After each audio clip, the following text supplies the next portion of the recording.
Dans cette vidéo, on va voir comment les séries entières permettent aisément de résoudre l'équation différentielle y' est égal à y. Personnellement, quand on m'a introduit l'exponentielle, on m'a dit que c'était la solution de y' est égal à y, mais on devait admettre que cette équation différentielle avait une solution. Et j'ai longtemps eu l'impression que c'est parce que c'était vraiment un problème très difficile. Pourtant, résoudre cette équation est relativement simple. Il suffit de définir f de x est égal à 1 plus x carré divisé par 2, plus x au cube divisé par 6, et ainsi de suite, avec un terme général qui s'écrit en fait x puissance n divisé par n factoriel. Autrement dit, il suffit de poser f de x qui est égal à la somme des x puissance n divisé par n factoriel. Pourquoi f est alors une solution de l'équation différentielle? Il suffit de dériver f pour le découvrir. En effet, f' de x, ça va être la somme des x puissance n' divisé par n factoriel.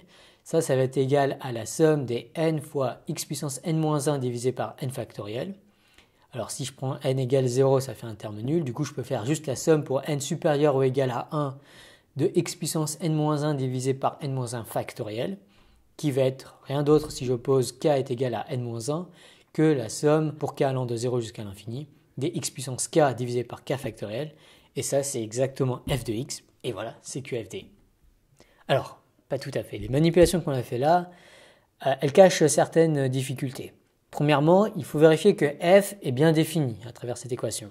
Pour cela, le plus simple est d'utiliser le concept de convergence normale. En effet, on peut aisément prouver que f converge normalement sur tout intervalle borné. Ainsi, on a pour tout x appartenant à un intervalle du type -a, on a x puissance n divisé par n factoriel qui, en valeur absolue, est inférieur ou égal à la valeur extrémale de x, c'est-à-dire grand A puissance n divisé par n factoriel. En fait, on a même la norme infinie de x puissance n divisé par n factoriel sur l'intervalle -a qui va être égale à a puissance n divisé par n factoriel. Et du coup, la série somme des x puissance n divisé par n factoriel converge normalement si et seulement si la somme des a puissance n divisé par n factoriel converge. Intuitivement, cette série converge bel et bien parce que la factorielle croît beaucoup plus vite vers l'infini que la suite géométrique a puissance n.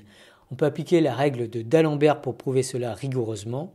La règle de D'Alembert, Mehdi vous en a déjà parlé dans une vidéo précédente, et ce qu'elle dit, c'est que pour déterminer si une série converge, on peut étudier le rapport des termes successifs de la série. Autrement dit, on va s'intéresser à a puissance n plus 1 divisé par n plus 1 factoriel divisé par a puissance n divisé par n factoriel, qui est égal à a puissance n plus 1 divisé par a puissance n fois n factoriel divisé par n plus 1 factoriel, qui est égal à a divisé par n plus 1 qui tend vers 0. Donc la somme des a puissance n divisé par n factoriel converge. Mais du coup, on voit aussi avec ce raisonnement que la série des dérivées, qui n'est autre que la somme des x puissance n divisé par n factoriel, converge elle aussi normalement. En particulier, elle converge uniformément par le théorème de dérivation terme à terme des séries de fonctions. Et comme chaque x puissance n divisé par n factoriel est clairement continu, c'est un polynôme, on voit alors que f' de x, qui est la dérivée de la somme des x puissance n divisé par n factoriel, est bel et bien la somme des dérivées des x puissance n divisé par n factoriel. Et d'après le calcul qu'on a fait plus haut, on sait que ça c'est exactement la somme des x puissance n divisé par n factoriel qui est f de x.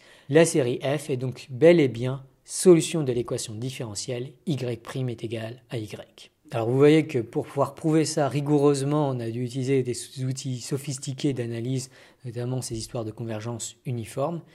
Mais il faut savoir que historiquement, Euler a prouvé ça pas très rigoureusement en faisant ces manipulations et en croyant qu'il avait le droit de les faire, parce qu'à l'époque, les maths n'étaient pas super rigoureuses.